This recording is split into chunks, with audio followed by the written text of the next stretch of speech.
Pessoal, boa noite. Bom, dando prosseguimento à nossa matéria, hoje falaremos sobre uma ação muito importante que vocês eventualmente verão no escritório de vocês, que é a ação monitória. A ação monitória, pessoal, ela está prevista no Código de Processo Civil, no artigo 700 e seguintes. Então, na medida que nós formos debatendo aqui sobre a ação monitória, eu vou colocando os artigos mais importantes aqui. Mas não deixem de dar uma lida lá no Código de Processo Civil para ver a legislação seca, tá bom? Então, estamos lá no artigo 700 e seguintes. A ação monitória, ela foi introduzida no nosso ordenamento jurídico em 1995, então antes dela não havia possibilidade de ajuizamento dessa demanda. A partir de 1995, abriu-se então essa possibilidade, sendo que o CPC de 2015, então, trouxe inteligentemente expresso no seu código, o legislador assim por bem entendeu, a estipulação total sobre a ação monitória. Pessoal, a ação monitória, ela tem a ideia de permitir ao credor poder cobrar uma dívida, seja ela em quantia, em valores, em dinheiro, seja uma obrigação de fazer ou não fazer, ou seja até mesmo uma entrega de uma coisa, desde que detenha um documento escrito que não tenha força executiva. Então imaginem o seguinte, o João, ele me deve, e eu tenho uma documentação, eu fiz um contrato particular que não foi assinado por nenhuma testemunha, foi só assinado pela minha pessoa e pelo João. E ele não efetuou o pagamento dentro do prazo avançado, então ele se tornou inadimplente. A partir desse momento, me nasce a possibilidade da ação monitória. Por quê? Porque eu tenho um documento escrito. Então, eu não preciso utilizar um procedimento longo, que é aquela ação de cobrança. A ação de cobrança, ela segue o procedimento comum, lembram disso? E o procedimento comum, ele é mais extenso. Lembrando que a ação monitória está dentro dos procedimentos especiais, então ela tem a intenção de ser mais célere, pelo menos até certo ponto, que vocês vão ver que ponto é esse. Então, por muitas das vezes, vocês vão se ver nessa situação, ou defendendo o réu, ou pela parte autora, e vão ter que optar se vocês vão querer ação monitória, se vocês vão querer ação de cobrança, verificar que não cabe uma ação de execução, a gente vai ver sobre isso já já, ou se você estiver pelo réu, saber qual é o meio de defesa para esta ação monitória. Isso acontece muitas das vezes, então fiquem bem atentos a isso. Então é uma outra possibilidade de cobrança que o legislador concedeu àquele credor que pretende receber, que quer receber e não consegue. Lembrando que aqui a gente não está distrito a somente valores. É possível uma ação monitória de uma obrigação de fazer ou não fazer, de entregar coisa que seja fungível ou infungível, pode ser bens móveis ou bens imóveis. Então, abrange um leque grande de situações, ok? Pessoal, então olha só, por que a monitória ela é mais simplificada do que uma ação do procedimento comum, né? A gente precisa entender isso. Eu mencionei para vocês que a ação de cobrança, ela segue o procedimento comum. E por seguir o procedimento comum, tem aquela fase longa de citação, audiência de conciliação, blá, blá, blá, fase de saneamento, audiência de instrução, ao final sentença e possibilidade recursal. Aqui, pessoal, na ação monitória, a coisa ela é bem mais simples. Por quê? Porque se o réu, ao receber a citação, não opuser resistência, ou seja, não apresentar a sua defesa, e também não cumprir a obrigação, esse mandado inicial automaticamente se converterá para um mandado executivo, abrindo-se a possibilidade, inclusive de forma automática, de que aquele processo de conhecimento se converta num processo de execução. Na verdade, ele se converte do procedimento cognitivo para um procedimento executivo mediante o cumprimento de sentença. Então, já lá no comecinho, se o réu ele se omite, por exemplo, e ele não comparece em juízo, não vai haver aquela revelia que nós estamos adaptados do procedimento comum. Porque no procedimento comum, seria decretada a revelia e o processo seguiria a revelia. Haveria sentença ao final e, inclusive, o réu poderia apelar, ainda que réu revel. Concordam comigo? Aqui na ação monitória não é assim. A partir do momento que ele não oferece resistência, se omite, aqui esse mandado inicial ele vai se converter em mandado executivo. Inicia-se um cumprimento de sentença, porque o título passa a ser um título executivo judicial. Então eu posso pedir penhora dos seus bens, tá? Verificar se existe um carro no nome dele, verificar contas bancárias, pedir para o oficial de justiça ir na casa dele para verificar bens passíveis de penhora. Então a coisa se resolve muito rápido, porque essa é a intenção do procedimento específico, tá bom? Pessoal, a ação monitória, como vocês já puderam ver, é um procedimento facultativo, então não obriga o credor a utilizar dessa ação. É possível que eu tenha um documento escrito, como a gente falou aqui, Priscila versus João, no qual eu tinha um documento particular que não foi assinado por testemunhas, então não é o título executivo extrajudicial, é só um documento singular, aquele tal contrato de gaveta, e eu não sou obrigada a utilizar a ação monitória se eu não quiser. Eu posso utilizar da ação de cobrança comum? Posso. Do procedimento comum? Posso. E da ação de execução? Aí eu não posso, porque eu não tenho um título executivo extrajudicial, que eu acabei de falar para vocês que esse documento não está assinado por duas testemunhas. Então eu poderia utilizar da ação monitória ou a ação de cobrança. Mas aí vocês poderiam ficar numa dúvida do seguinte: professora, se a ação monitória ela é mais rápida, por que eu utilizaria uma ação de cobrança? Aí vai depender da realidade de onde você trabalha. Por exemplo, uma ação de cobrança, a depender do valor da causa, vocês podem distribuir no juizado especial cível, que é até 40 salários mínimos. Lá, por exemplo, vocês estão isentos das custas processuais. Em algumas cidades, o juizado especial ele é muito rápido. E a ação monitória, ela nunca vai poder ser distribuída no juizado especial. O juizado especial não é competente para julgamento dos procedimentos especiais. Então, a ação monitória, obrigatoriamente, tem que ser distribuída no juízo comum, no fórum. E aí você pode pensar, nossa, o fórum da minha cidade tem só um juiz para tudo, para todas as matérias, vai demorar muito. Ainda que a coisa se resolva lá no início, vai demorar. Então eu prefiro optar pela ação de cobrança lá no juizado especial, que eu sei que é um pouco mais rápido. Então você pode se ver nessa situação prática de que você pode vir a optar pela ação de cobrança, entendendo que, por exemplo, o juizado especial da sua cidade é mais ágil, tá? Por isso que é importante saber da facultatividade dessa ação monitória. Então você não está obrigada, você pode utilizar essa documentação para ajuizar uma ação de cobrança no procedimento comum ou lá no juizado especial pela Lei 9.099 de 95, tá? Mas, pessoal, vamos imaginar que nós optamos pela ação monitória, tá?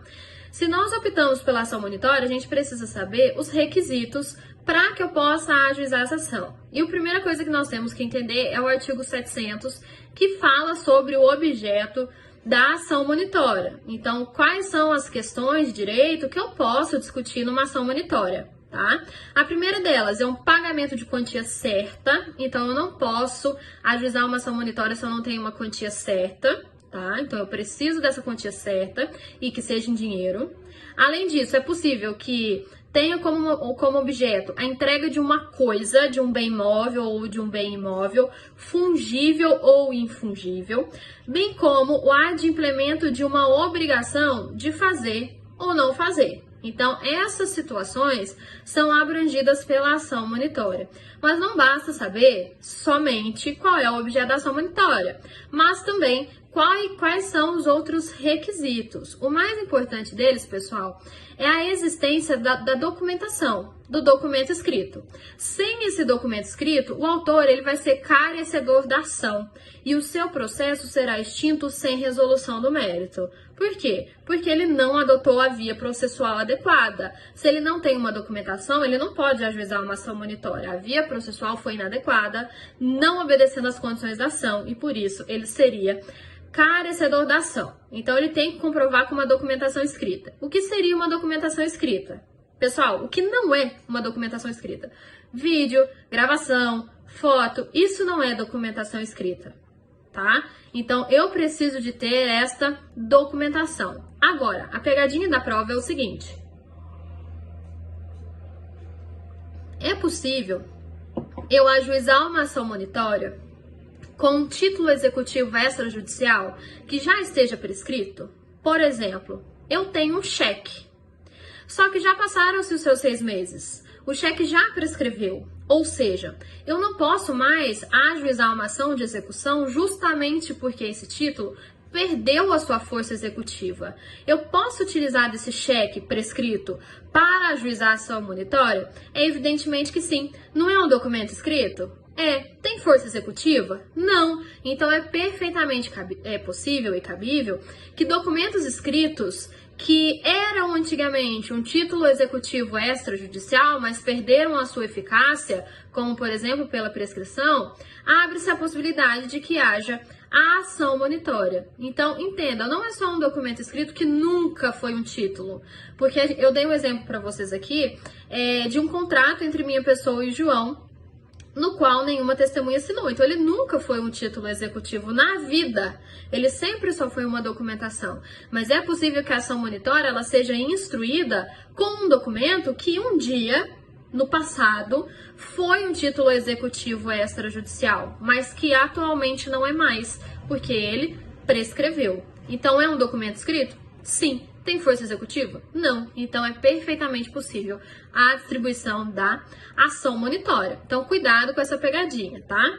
Além disso, sobre o cheque e a nota promissória, tem uma súmula, aliás, 2 súmulas importantíssimas do STJ que vale a pena vocês darem uma lida em casa, que são as súmulas 503 e 504 do STJ, que falam sobre o prazo prescricional do cheque e da nota promissória que estão prescritas para o ajuizamento da ação monitória.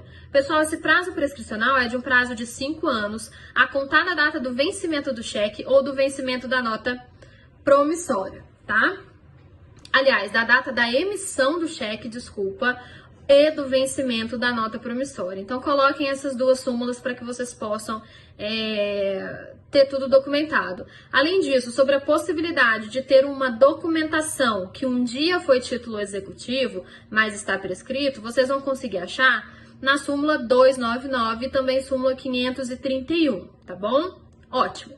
Pessoal, a gente viu então que é possível o ajuizamento de uma ação monitória desde que eu detenha uma documentação escrita. Então, como que isso vai funcionar?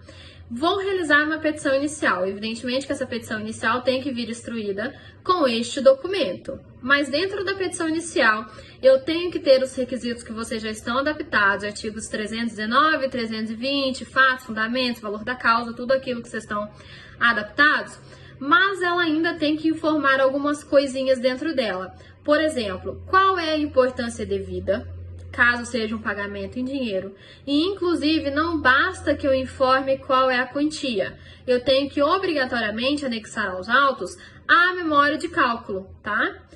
Caso não haja essa importância, eu vou colocar o valor da coisa reclamada, ou do conteúdo patrimonial que está sendo discutido, ou do proveito econômico que está sendo perseguido, tá bom? Tudo isso tá lá no artigo 700, nos seus parágrafos, salvo engano, parágrafo 2º, bem como o documento escrito, ok?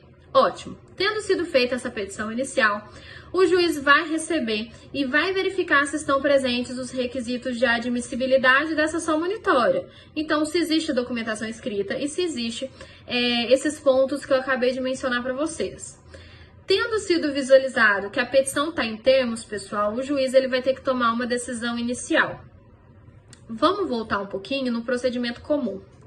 No procedimento comum, quando o juiz recebe a inicial, ele nem precisa fundamentar. Ele simplesmente expede o mandado de citação do réu. Aqui não é assim. O juiz ele vai ter que tomar uma medida inicial, uma decisão inicial que não é uma liminar, não chega perto disso.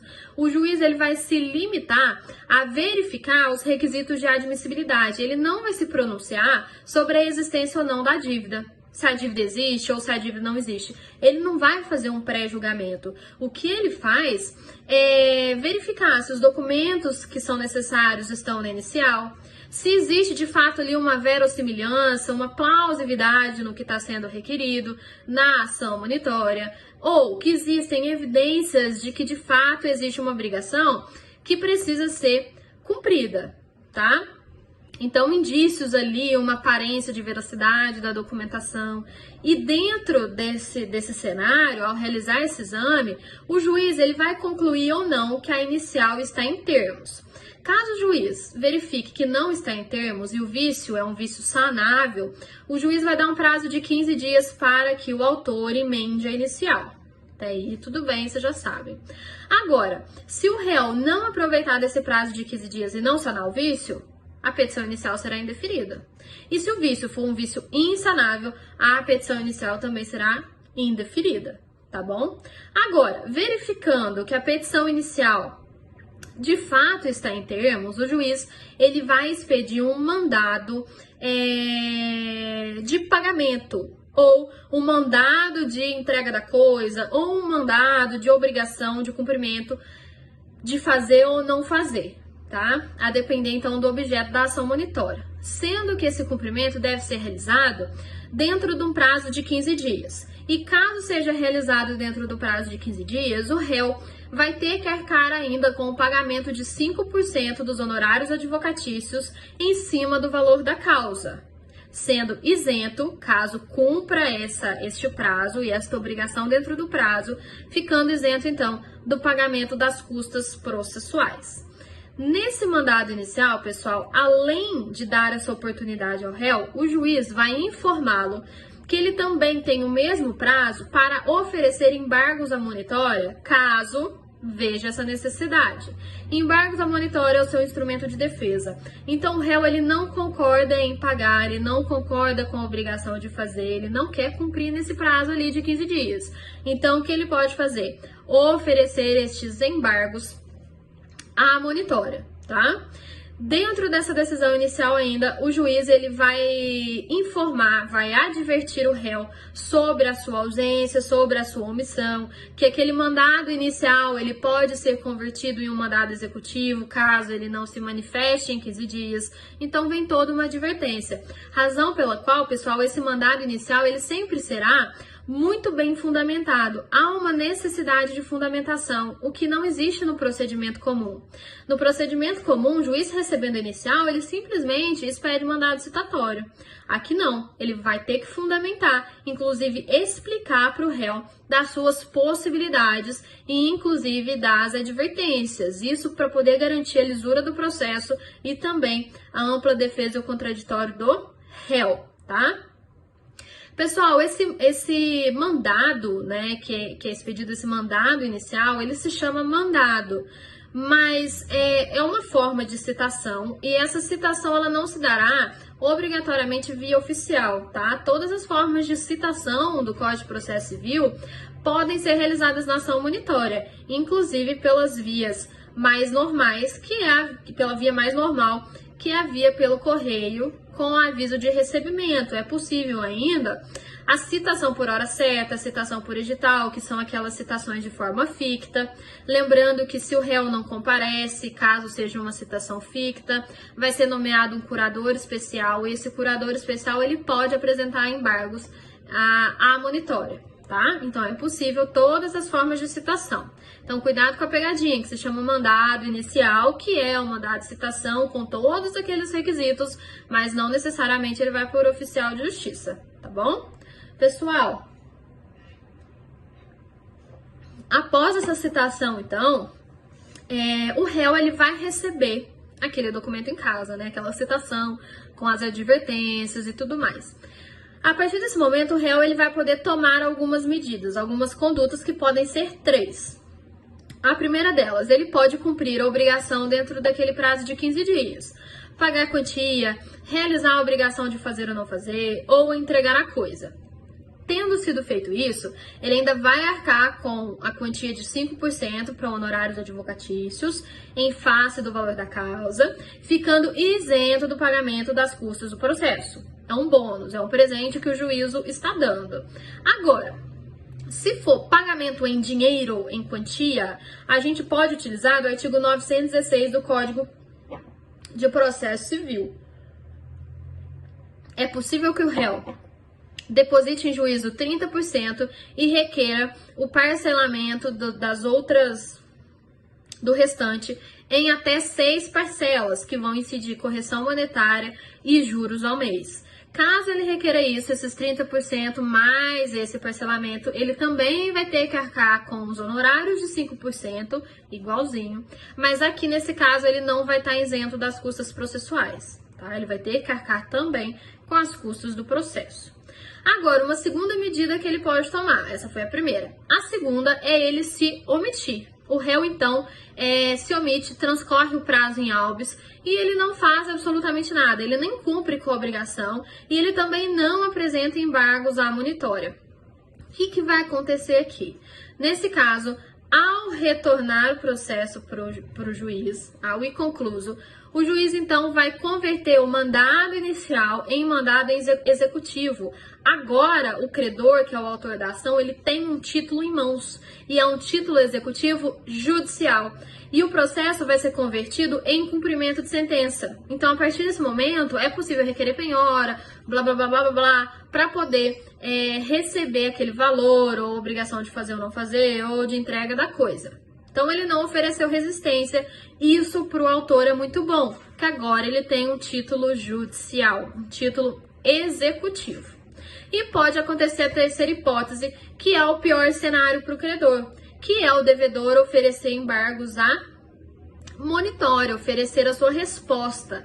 Ele tem aquele prazo de 15 dias para poder oferecer embargos à monitória. Dentro desses embargos à monitória, pessoal, o devedor ele pode alegar toda a matéria de defesa da forma mais ampla possível, inclusive informar que não concorda com a quantia, que realmente ele deve, mas que a quantia é muito além da devida. Se ele alega essa situação, ele não basta alegar só isso, tá? Ele vai ter que informar a quantia que ele considera sendo devida, sob pena da rejeição liminar desses embargos por parte do magistrado. Então é possível que ele utilize esses 15 dias para se defender mediante os embargos à monitória. Com a apresentação dos embargos, pessoal, vai suspender totalmente a eficácia do mandado inicial, ok? Além disso, é possível que o réu se utilize da reconvenção. Só não é cabível a reconvenção da reconvenção, ok? A partir do momento que ele apresenta embargos à monitória, esse procedimento, que era um procedimento especial, se converte em procedimento comum, que é aquilo que vocês já estão adaptados. Então, para o réu, é vantajosa a ação monitória se é cumprida a obrigação ou se não é oferecida resistência. Porque se ele oferece resistência com embargos à monitória, o processo vai ser convertido em procedimento comum. E aí vai seguir todo aquele rito que vocês já estão acostumados e que não é vantajosa para a credora ou para o credor, ok? Após a apresentação dos embargos, pessoal, vai seguir o procedimento comum, o juiz vai dar lá um prazo de 15 dias para que o autor determine as providências que sejam cabíveis, caso haja necessidade ou não de provas. Se não houver necessidade de prova complementar, o juiz ele vai julgar antecipadamente o processo, mas se precisar de novas provas, ele vai passar para a fase de saneamento do processo, vai fixar os pontos que são controvertidos, vai requerer as provas necessárias e, ao final, vai proferir a sentença. Esse julgamento, pessoal, de improcedência ou procedência da ação é em relação ao monitório. Então, ele vai julgar a ação monitória procedente. A ação monitória improcedente, ele não julga os embargos improcedentes ou procedentes, tá? Ele vai julgar a ação monitória. Desta sentença, caberá o recurso que vocês também já estão acostumados, que é o recurso de apelação. Fechado? Agora, não havendo resistência, não havendo esse cumprimento voluntário da obrigação dentro desse prazo de 15 dias, vai se iniciar o cumprimento de sentença. Fechado? Que é o que vocês já estão acostumados, mas eu ainda mandei um resuminho na documentação de vocês no material escrito, para que vocês tenham em casa, tá bom? Sobre essa nossa matéria de hoje, é só isso, pessoal. Espero que não tenha ficado nenhuma dúvida. Tô morrendo de saudade de vocês, em especial do nome Peru Blanco. Eu tenho um carinho imenso, estamos juntos há muito tempo. Então tá sendo muito difícil ficar ausente por esses dias com vocês. Espero que esteja bem, tudo bem com todo mundo, não só relacionado à saúde, mas também em outros assuntos da vida pessoal e da vida profissional de vocês, tá bom? No que precisarem, pode contar comigo sempre e Um grande beijo e até a próxima aula.